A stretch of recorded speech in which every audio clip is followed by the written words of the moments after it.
Halo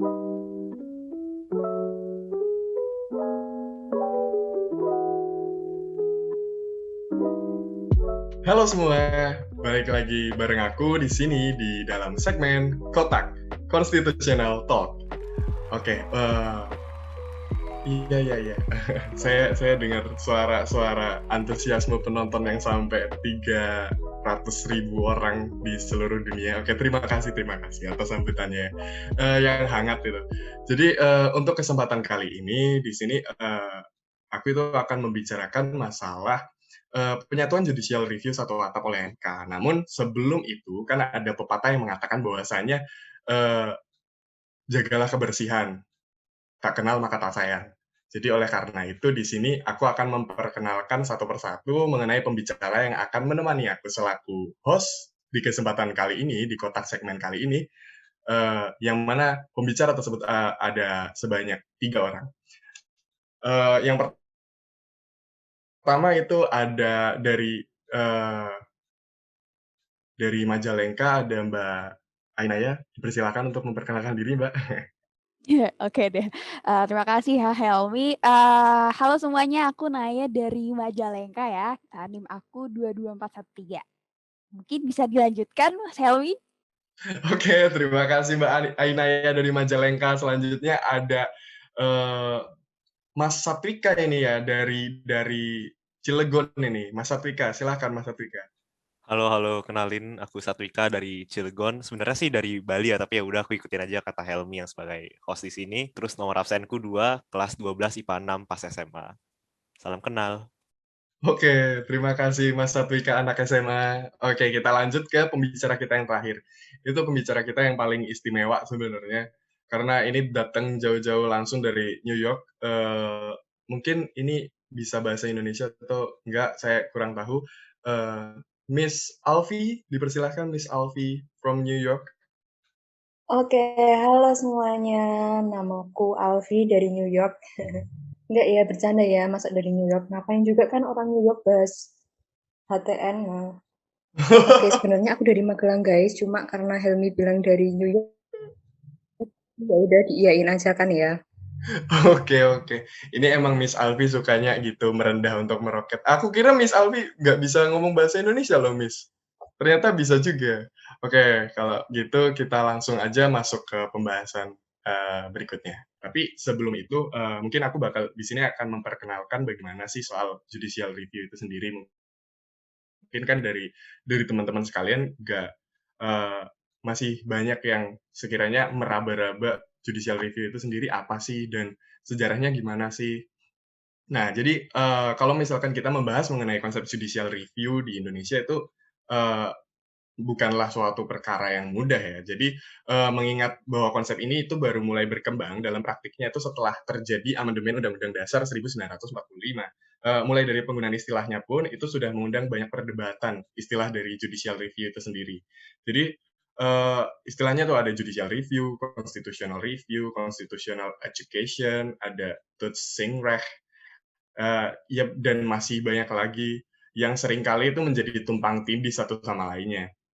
Nah, untuk sejarah judicial review itu sendiri atau constitutional review, atau yang dalam bahasa Indonesia itu dikenal dengan pengujian undang-undang, itu udah dimulai di Amerika, di mana di Amerika sendiri, itu adalah negara pertama yang mengembangkan mekanisme judicial review atas, undang-undang dari buatan Kongres. Hal ini tuh bermula dari, putusan atas kasus Marbury versus Madison di tahun 1803. Nah, di waktu itu sendiri itu, Mahkamah Agung Amerika Serikat tuh yang diketuai oleh Hakim John Marshall. Namanya itu kayak nggak asing kan ya, apalagi di dunia perhukuman nih. Nah, itu Hakim John Marshall sendiri itu menangani suatu kasus antara William Marbury melawan dengan James Madison, di mana Marbury itu adalah hakim agung yang telah ditunjuk oleh Presiden Amerika Serikat saat itu, John Adams, yang sehari sebelum masa jabatannya habis. Namun setelah Presiden Amerika Serikat itu berganti ke Thomas Jefferson dengan Sekretaris Negara James Madison, Madison itu mengeluarkan kebijakan untuk tidak menyerahkan surat pengangkatan Hakim Agung kepada Marbury yang dikenal dengan Writ Mandamus. kepada Kongres Amerika Serikat waktu itu. Nah, karena tidak dikeluarkan, Marbury mengajukan permohonan nih kepada Mahkamah Agung Amerika Serikat agar memerintahkan pemerintah di bawah John Adams untuk menerbitkan writ mandamus sebagaimana yang diatur dalam Undang-Undang Kehakiman Amerika Serikat atau yang disebut dengan Judiciary Act di tahun 1789. MA Amerika Serikat sendiri yang dipimpin oleh Hakim John Marshall menyatakan kalau MA tidak berwenang memerintahkan hal tersebut kepada pemerintah Amerika Serikat. Tetapi di sisi lain, MA itu justru menyatakan ketentuan dalam undang-undang tersebut nggak pas gitu atau bertentangan dengan pasal 3 bab 2 Konstitusi Amerika Serikat. Nah, prinsip kemandirian lembaga peradilan dalam Konstitusi Amerika Serikat itu jadi tercederai dengan adanya ketentuan wewenang untuk menerbitkan writ mandamus oleh lembaga eksekutif. Karena dasar hukumnya dibatalkan, maka writ mandamus itu tidak perlu lagi dipaksa untuk diserahkan oleh pemerintah kepada Kongres. Putusan Hakim Marshall itu yang kemudian sampai sekarang, sampai detik ini menjadi tonggak dari judicial review dalam dunia hukum.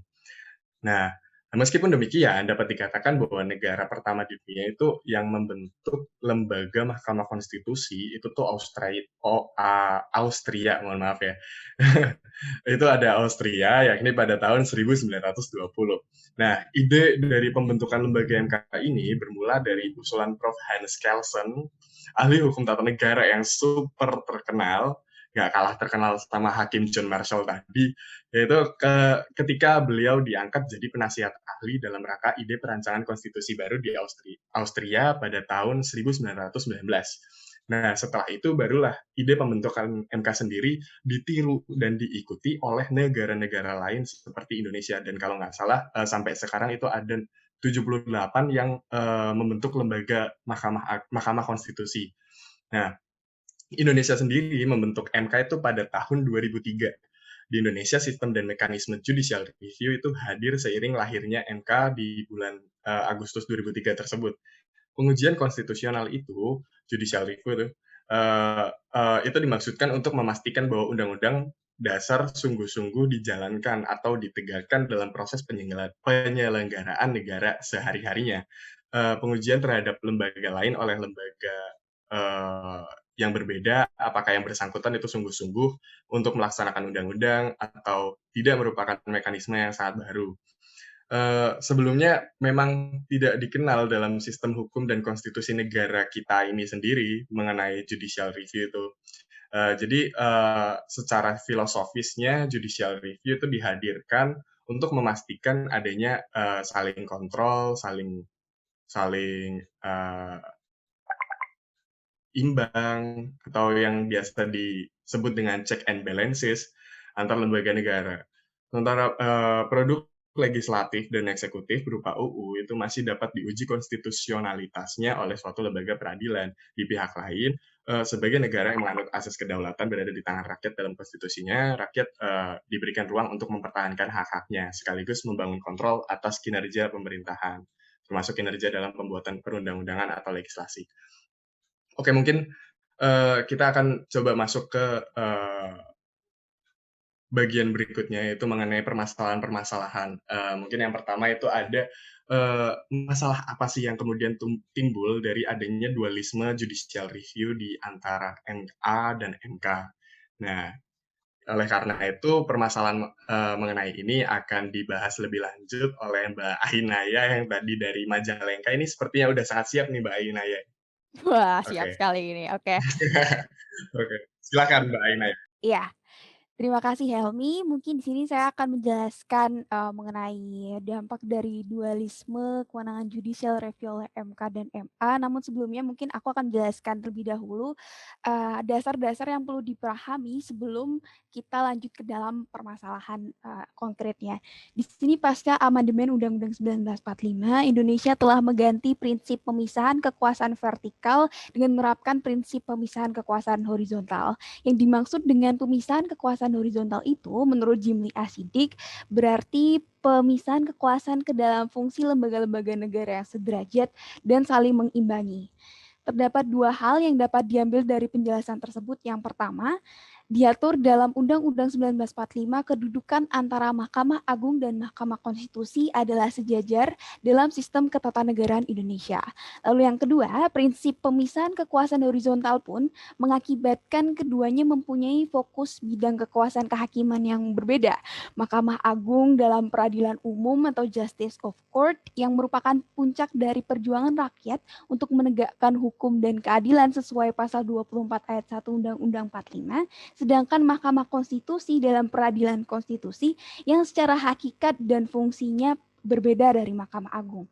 Menurut Jimli Asidik, Mahkamah Konstitusi yang ditetapkan sebagai Guardian of the Constitution berdasarkan penjelasan umum Undang-Undang Nomor 24 Tahun 2003 memiliki tugas untuk menangani perkara ketatanegaraan atau perkara konstitusi tertentu dalam rangka melaksanakan konstitusi secara bertanggung jawab sesuai kehendak rakyat dan cita-cita demokrasi. Dapat disimpulkan bahwa Mahkamah Agung menangani persoalan keadilan dan ketidakadilan bagi warga negara, sedangkan Mahkamah Konstitusi menjamin konstitusionalitas dari suatu sistem hukum.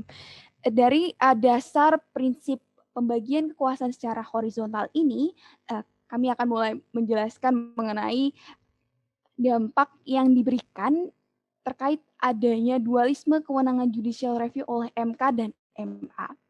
Telah terbukti dalam pelaksanaannya dualisme tersebut menimbulkan kerancuan normatif dan kerancuan teknis. Yang pertama, permasalahan akibat dualisme ini adalah adanya inkonsistensi pelaksanaan putusan antara MK dan MA karena dasar pengujian yang berbeda. Dalam sudut pandang MA, dipahami bahwa sebuah undang-undang seringkali mempunyai sifat yang dirumuskan secara umum. Hal ini mengakibatkan belum diketahui apakah pelaksanaannya akan bertentangan dengan Undang-Undang 45 atau tidak. Apabila undang-undang yang digunakan sebagai batu uji MA tersebut kemudian diputuskan berbeda oleh MK, maka putusan MA tidak digunakan dan dipandang tidak memiliki kekuatan hukum. Contoh, putusan MA menyatakan beberapa pasal peraturan KPU nomor 15 tahun 2009 dinyatakan tidak mempunyai kekuatan hukum karena bertentangan dengan pasal 205 ayat 4 dan pasal 212 ayat 3 Undang-Undang nomor 10 tahun 2008. Namun tidak lama kemudian turunlah putusan MK yang menyatakan bahwa pasal dalam Undang-Undang nomor 10 tahun 2008 tersebut konstitusional bersyarat yang mengakibatkan putusan MK lah yang lalu diberlakukan. Lalu yang kedua, dari adanya pengujian yang masih dibedakan secara subjek dan objeknya, sebagaimana ditegaskan pada pasal 24A dan pasal 24C Undang-Undang 945, hal tersebut secara tidak langsung memberikan tafsir bahwa posisi MK lebih tinggi daripada MA. Seperti contoh yang tadi, apabila terjadi perbedaan putusan antara MA dan MK, yang menjadi rujukan utama adalah putusan MK karena di sini pengujian oleh MK sendiri menggunakan Undang-Undang Dasar 1945 yang merupakan sumber dari seluruh peraturan perundang-undangan di bawahnya. Tafsir ketidaksetaraan ini tentu bertentangan dengan prinsip pembagian kekuasaan horizontal yang telah saya sampaikan sebelumnya, di mana tidak lagi lembaga-lembaga negara tersebut harus dipandang secara setara dan tidak ada lagi hierarki secara vertikal. Dan oleh karenanya pemisahan materi undang-undang dan juga peraturan di bawahnya itu tidak seharusnya dilakukan lagi karena bertentangan dengan prinsip pembagian kekuasaan secara horizontal dan dua permasalahan tadi yaitu inkonsistensi putusan dan juga ketidaksetaraan antara MK dan MA merupakan dampak dari adanya dualisme pembagian dualisme judicial review oleh MK dan MA. Mungkin sekian yang bisa saya sampaikan terkait dampak dari dualisme judicial review oleh MK dan MA. Bisa dikembalikan kepada Helmi. Oke, terima kasih Mbak Ainaya dari Majalengka yang luar biasa menyampaikan materinya dengan penuh kesemangatan dan sangat komprehensif sekali ya. Jadi tadi cukup menjawab bahwasanya masalah yang timbul dari dualisme judicial review di MA dan MK itu bagaimana. Dan selanjutnya ini masih berkutat di permasalahan yang sama, namun kita akan maju ke pembicara yang berikutnya nih. Ini yang akan dibawakan itu mengenai gimana sih judicial review MA itu dianggap nggak efektif dan bagaimana kualitasnya itu sendiri, sebagaimana bisa dikategorikan atau diklasifikasikan sebagai sesuatu yang tidak jelek lah istilahnya. Ini saya akan persilahkan untuk Mas Satwika dari Cilegon untuk bisa memaparkan pertanyaan-pertanyaannya, bisa menjawab pertanyaan ini, Mas Satwika. Halo, halo. Aku akan melanjutkan pembicaraan mengenai masalah yang timbul dari judicial review di MA. Tapi sebelumnya aku minta maaf kalau ada suara anjing di background karena ya anjing tetangga lagi ribut. Oke. Ini kayaknya lagi di mana ini Mas Satwika ini?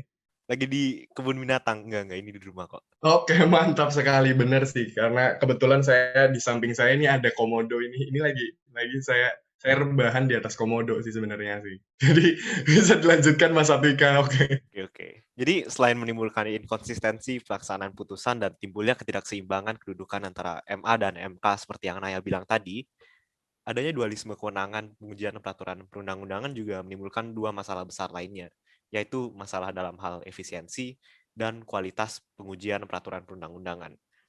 Aku akan bahas satu-satu mengenai masalah-masalah ini. Yang pertama tentang efisiensi judicial review. Efisiensi jelas penting dalam sebuah lembaga karena jika sebuah lembaga tidak bekerja secara efisien, output-nya tentu tidak akan memuaskan. It doesn't matter satu lembaga dikasih kekuasaan atau kewenangan sebesar apapun, kalau gak efisien kerjanya ya hasilnya juga gak bakal pernah maksimal. Masyarakat tidak akan pernah merasa puas dengan kinerja lembaga yang lambat dan tidak efisien. Dan aku rasa ini yang terjadi di MA saat ini. Alasan terbesar kenapa efisiensi judicial review di MA menjadi concern yang cukup besar adalah karena beratnya beban kerja MA itu sendiri. Kita kan tahu kalau MA itu kewenangannya luas. Selain menangani permohonan judicial review atau hak uji material, MA juga menangani permohonan di bidang perdata, pidana, agama, militer, dan lain-lain. Nah, masalahnya adalah perkara-perkara lain di luar judicial review yang masuk ke MA itu jumlahnya sangat banyak. Tercatat bahwa di tahun 2017, MA menangani sekitar 18.000 kasus secara keseluruhan. Dan dari 18.000 kasus tersebut, MA seringkali menyisakan ribuan kasus yang belum diputus hingga pergantian tahun karena beban kerjanya yang terlalu berat. Besarnya beban perkara yang perlu ditangani MA tersebut tentu bakal berimplikasi terhadap penyelesaian judicial review yang diajukan ke MA. Karena penyelesaian judicial review juga akan ikut rambat jika MA terlalu terbebani dengan ribuan kasus lainnya yang perlu diselesaikan. Sedangkan, jika kita bandingkan dengan MK, mereka punya beban perkara yang jauh lebih sedikit dibandingkan MA. Rata-rata hanya 100 hingga 200 perkara yang ditangani oleh MK setiap tahunnya. Perlu diketahui juga kalau MA itu scope judicial review-nya jauh lebih luas dibandingkan dengan MK dari segi kuantitas. Berbeda dengan MK yang hanya menguji undang-undang ke undang-undang dasar, MA melakukan pengujian material peraturan perundang-undangan di bawah undang-undang ke undang-undang itu sendiri. Berarti ini mencakup peraturan pemerintah, peraturan presiden, peraturan wali kota, keputusan presiden, dan masih banyak lagi. Coba deh dihitung kuantitas peraturan perundang-undangan di bawah undang-undang yang keluar setiap tahunnya, terus dibandingkan dengan undang-undang yang keluar setiap tahunnya. Pasti jauh kan jumlahnya. Luasnya skop pengujian di MA ini tentu berpotensi meningkatkan jumlah judicial review yang diajukan ke MA setiap tahunnya. Dan mengingat beban kerja MA yang hampir 90 kali lebih berat dari MK, aku rasa masuk akal jika judicial review sepenuhnya dilimpahkan ke MK agar beban kerja MA lebih diringankan dan proses penyelesaian judicial review tidak terhambat oleh beban kerjanya yang begitu besar. Lalu masalah kedua, mengenai kurang baiknya kualitas judicial review di MA. Secara garis besar, ada dua alasan kenapa judicial review saat ini kurang baik di tangan MA dibandingkan dengan dilakukan secara satu atap di bawah MK. Yang pertama mengenai transparansi. Perlu diketahui bahwa proses judicial review di MA dan MK itu berbeda dalam hal transparansinya. Di MK, judicial review dilakukan dengan konsep terbuka untuk umum. Jadi pemohon dapat menghadiri persidangan secara langsung, menghadiri saksi-saksi untuk mendukung keterangannya dan memberikan keterangan secara langsung ke hakim. Very transparent di MK. Di sisi lain, MA melakukan pemeriksaan uji material secara tertutup. Artinya setelah pemohon mengajukan uji material, mereka tidak bisa melakukan apa-apa selain menunggu putusan dari MA itu sendiri mengenai permohonannya. Hal ini tentu tidak transparan dan meresahkan publik karena mereka tidak tahu apakah proses pemeriksaan telah berjalan secara adil atau tidak di MA. Kepala Biro Humas dan Hukum di MA pernah menanggapi persoalan transparansi ini. Ia mengatakan bahwa alasan dilakukannya pemeriksaan uji material secara tertutup adalah karena besarnya beban kerja hakim seperti yang sudah aku sampaikan sebelumnya. Ini juga mengkonfirmasi mengenai beban kerja MA yang terlalu besar dan menjadikan pengalihan beban kerja uji material ke MK lebih masuk akal lagi. Jika judicial review dilakukan secara satu atap di bawah MK, tentu masalah transparansi ini akan terpecahkan karena pemeriksaan dilakukan secara terbuka di MK. Lalu masalah yang kedua mengenai kualitas judicial review adalah mengenai inkonsistensi. Aku singkat aja bahas bagian ini karena ini juga udah dibahas oleh Naya sebelumnya. Jadi kan tadi udah dibahas kenapa hasil judicial review di MA dan MK bisa berbeda. Nah, sekarang aku bakal menjelaskan sedikit tentang apa akibatnya jika judicial review antara yang dikeluarkan oleh MA dan MK itu tidak konsisten. Tidak konsistennya hasil judicial review di MA dan MK jelas akan menimbulkan kebingungan di publik. Karena ketika MA bilang A, MK malah bilang B. Tentu akan berbahaya jika suatu peraturan perundang-undangan ditafsirkan secara berbeda oleh masyarakat karena mereka merujuk pada putusan yang kontradiktif dari MA dan MK. Hal ini tentu tidak akan terjadi jika judicial review dilakukan dengan konsisten dan selaras, sebagaimana yang ditawarkan oleh pengujian satu atap oleh MK. Masyarakat tidak akan bingung dan tidak ada penafsiran yang berbeda-beda mengenai hasil judicial review karena semuanya dikeluarkan oleh satu lembaga saja, yaitu MK. Dari aku segitu aja, dan selanjutnya aku kembalikan lagi ke Helmi. Oke. Terima kasih Satwika atas pemaparannya. Jadi tadi Satwika itu menyambung dari poinnya Ainaya bahwasanya dua dari sebelumnya itu sama-sama menyetujui bahwasanya judicial review sudah sebaiknya itu satu atap di bawah MK saja. Sementara itu dari semua yang disampaikan oleh Satwika dan Ainaya sebelumnya, itu dari aku sendiri dan mungkin dari teman-teman semua yang mendengarkan ini bakal timbul satu pertanyaan. Kalau misalkan dirasa judicial review itu cukup dari MK saja dan MA itu tidak perlu, lantas apa solusinya? Solusi mengenai wewenang judicial review satu atap oleh MK itu sendiri. Baik itu dari segi benefitnya bagaimana maupun pemecahan atas masalahnya itu bagaimana. Itu mungkin pertanyaan general yang pasti berkecamuk di pemikiran masyarakat saat ini. Jadi mungkin untuk itu kita akan masuk ke pembicara berikutnya ya, pembicara yang terakhir, pembicara dari New York yang kita datangkan langsung ini untuk segmen kotak ini. Dia udah menyempatkan diri hadir, menyempatkan waktunya untuk Miss Alfi bisa dipersilahkan memberikan pencerahannya bagi kami mengenai bagaimana solusinya, pandangannya, benefitnya, dan pemecahan masalah atas hal tersebut. Persilahkan, Miss Alfi. Oke, ini aku nggak bisa lama-lama ya, mau langsung aja karena setelah ini aku harus terbang ke New York. Oh, oke, iya ya. Mohon maaf sebelumnya Miss Alfi kalau misalkan mengganggu waktu penerbangannya. Oh, nggak apa-apa, santai aja. Oke, langsung. Kenapa sih akan lebih efektif dengan pengujian satu atap? Ini aku akan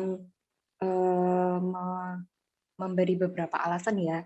Nah, yang pertama itu kenapa lebih efektif? Karena dengan pengujian satu atap, maka akan ada kepastian hukum di masyarakat. Kepastian hukum dapat terjadi karena adanya pengujian dengan basis yang sama, yaitu basis Undang-Undang Dasar 1945 yang dilakukan oleh MK, di mana itu tuh tidak akan menimbulkan ambivalensi hukum dalam prakteknya. Nah, kemudian alasan kedua nih, terjadinya Yang terjadi itu adalah overload kasus dan ketidakmampuan MA dalam menangani kasus perkara tahunannya menyebabkan berimplikasi terhadap judicial review yang dilakukan MA.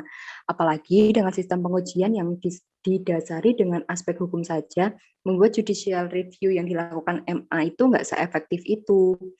Nah, terus nih, MK tuh mampu dan dapat melakukan judicial review undang-undang dan peraturan di bawahnya. Mengingat kewenangan MK ini tidak sesering dan sebanyak MA, membuat MK memiliki kemampuan dan kapabilitas untuk melakukan pengujian undang-undang.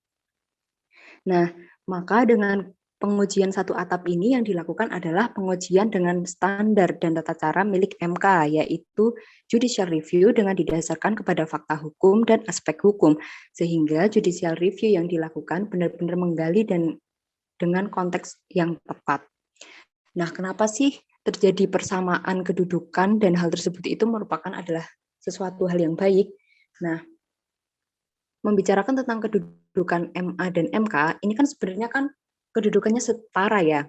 Nah, tapi ini di sini ini ada kesan bahwa MK dan MA itu nggak setara, mengingat ada perbedaan objek yang dijadikan dasar pengkajian, di mana MK ini makainya Undang-Undang Dasar 1945, sementara MA adalah undang-undang. Nah, ini nih ngasih kesan gitu bahwa MK itu seolah-olah punya posisi yang lebih tinggi daripada MA. Padahal kan seharusnya kan mereka kan setara ya. Nah, maka terciptalah dua mahkamah yang setara dan memiliki porsi tugas masing-masing, di mana MK ini berdiri sebagai peradilan konstitusi, mengurus pengujian undang-undang, sengketa pemilihan umum, dan constitutional complaint, menjamin konstitusionalitas. Ngomong konstitusionalitas susah banget. Santai, nggak apa-apa, Miss Alfi. Ya, kebiasa di Amerika mungkin ya. Ya, maaf. Nah, oke lanjut. Sementara MA ini berdirinya sebagai peradilan tertinggi dari 4 peradilan di bawahnya, di mana itu adalah MA ini menjamin keadilan bagi masyarakat. Seperti itu, teman-teman semuanya. Sekian dari Miss Alfi dari New York. Oke, setelah ini aku akan terbang ke New York. Terima kasih atas waktunya. Siap.